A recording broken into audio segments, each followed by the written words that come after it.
تخيل معي منذ آدم إلى الآن وهو تحت التراب. تخيل معي رجل هو كان شيخ الرسل نوح عليه السلام، قضى 950 سنة وهو يدعو إلى الله، وقبل الدعوة سنوات، وبعد الطوفان سنوات.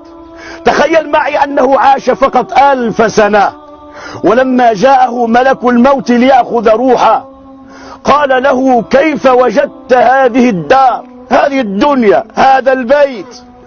قال: كإنسان بنى بيتا له بابان، فدخل من أحدهما وخرج من الآخر.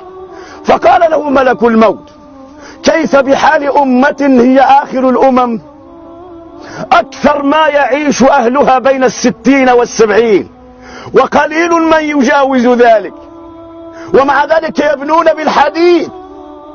قال: لو كنت فردا من تلك الأمة لحفرت قبري ولسجدت سجدة حتى يأتيني وعد الله. هذا البيت حينما كان النبي يشيع الناس إليه يقول: إخواني لمثل هذا البيت فأعدوا، لكن الناس آثروا أن يعمروا بيوتا لا يعمرونها، ويخربون بيوتا يعمروها.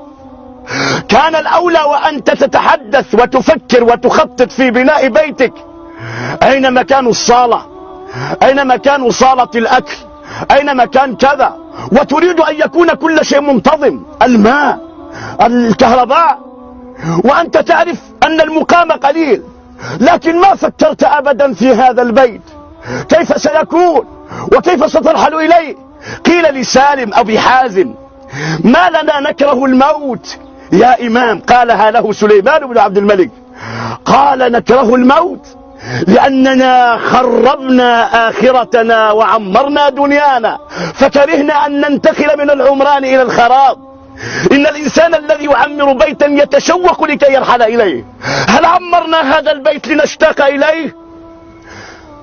أحباب رسول الله، هذا البيت يناديك سواء سمعته أم لم تسمعه، يخاطبك ويقول لك: أنا بيت الغربة، أنا بيت الوحشة، أنا بيت الدوت. وإذا وضع فيه يخاطبه ويقول إن كان مؤمنا إذا به يستقبله استقبالا يضمه ضمة شديدة لو نجا منها سعد بن معاذ الذي اهتز العرش لموته لنجا منها كل الناس. هذا سيد الشهداء سعد بن معاذ، ومع ذلك حينما وضع في قبره ضمه القبر ضما شديدا، فقال النبي: لو ينجو أحد من الضمة الأولى لنجا منها سعد، ولو ينجو أحد من الضمة لنجا الأطفال. فكل الأطفال والأبرياء والذين ما فعلوا فاحشة إلا وتضمهم الأرض، وذلك لأن الأرض أمنا، وإن الأمة لتشتاق إلى أبنائها سواء كان عاقا أو طائعا. فإن كان طائعا كانت ضمة الأم التي تشوقت للولد الذي كان صالحا فتقول له: يا ابني كنت على ظهري تعمر وتصلح، وكنت أحبك وأنت على ظهري، وها أنا الآن استقبل ولدا ضارا، وأنت الآن في بطني أحب إلي. فتضمه ضمة شديدة كضمة الأم المتحرقة شوقا للقياء ابنها. وإذا كان عياذا بالله ممن عصى الله وغفل عن رب العالمين، تتشوق الأم لكي تحضنه حضن الأم الساخطة على ولدها، فتشده حتى تختلف أضلاعه وتقول له: يا أيها الابن العاق، كنت تعيش على ظهري عاصيا لربك، تأكل الربا، تترك الصلاة، تغتاب الناس، تنم، تغش، تخدع، ما تركت من معصية إلا فعلتها، وأنا كنت متشوقا لكي تأتيني. فتضمه ضمة فتقول له: كنت أبغضك وأكرهك وأنت على ظهري، وأنت الآن أبغض إلي في بطني. تقول: يا ابني يا ابني يا ابني، كنت تأكل على ظهري واليوم يأكلك الدود في بطني، كنت تعصى ربك على ظهري واليوم تعذب في بطني. لا إله إلا الله محمد رسول الله. أحباب رسول الله، وذلك فإن الإنسان لابد أن لا ينسى أبدا هذه الدار، فهي دارك التي تبنيها بأعمالك، تذكرها دائما. فقد كان رسول الله صلى الله عليه وسلم يقول: زوروا المقابر فإنها تذكركم الآخرة وترقق القلوب القاسية. زوروها فإنها تذكر الآخرة.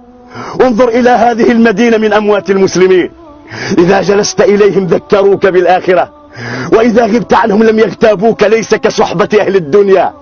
أهل الدنيا إذا غبت عنهم اغتابوك، وإذا حضرت معهم عياذا بالله أنكروا عليك. لكن هؤلاء هم أعظم الناس نصحا لك. جلسة معهم إذا شاهدت السكون الذي يخيم على هذه الدار فإنك لا بد أن تتذكر أنهم عاشوا كما عشت، وأكلوا كما أكلت، وكانوا يسعون لبناء البيوت، لكن تركوا كل شيء.